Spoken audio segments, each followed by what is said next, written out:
പാലക്കാട് തെരഞ്ഞെടുപ്പിനെ കുറിച്ച് LDFിൻ്റെ അസസ്മെൻറ്റ് തെറ്റാണെന്ന് വിശ്വസിക്കുന്ന ആളാണ് ഞാൻ. കാരണം 18,000 വോട്ടിന് UDF സ്ഥാനാർത്ഥി ജയിക്കുകയും UDFിൻ്റെയും LDFിൻ്റെയും വോട്ട് കൂടുകയും BJPയുടെ മാത്രം വോട്ട് വലിയ തോതിൽ 25% അവർ വോട്ട് കുറയുകയും ചെയ്ത ഒരു ഇലക്ഷൻ സെക്യുലർ കക്ഷികളുടെ വിജയമാണെന്ന് വിശ്വസിക്കുന്ന ആളാണ് ഞാൻ. പക്ഷേ CPM നേതാക്കന്മാർ പലപ്പോഴും അത് എനിക്ക് അതാണ് ഞാൻ ഡിസ്പ്രപ്പോർഷനേറ്റ് എന്ന് ഞാൻ പറഞ്ഞത്.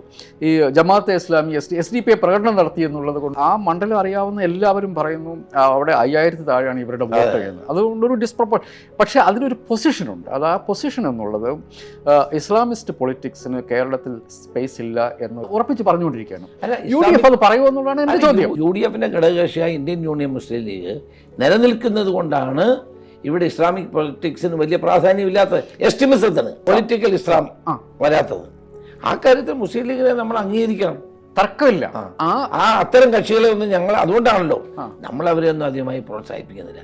അത് പ്രോത്സാഹിപ്പിച്ച ലീഗിനും കോൺഗ്രസിനും ക്ഷീണമാണ് ലോങ് ടേൺ എന്ന് വിശ്വസിക്കുന്ന ഒരാളാണ് ഞാൻ. കറക്റ്റ്.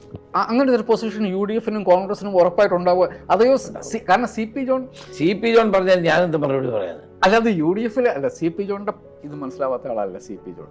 എന്താണ് പൊളിറ്റിക്കൽ ഇസ്ലാം എന്നുള്ളതും മുസ്ലിം ലീഗ് എന്താണെന്നുള്ളതിനെ കുറിച്ച് നല്ല ധാരണയുള്ള ആൾ തന്നെയാണ്.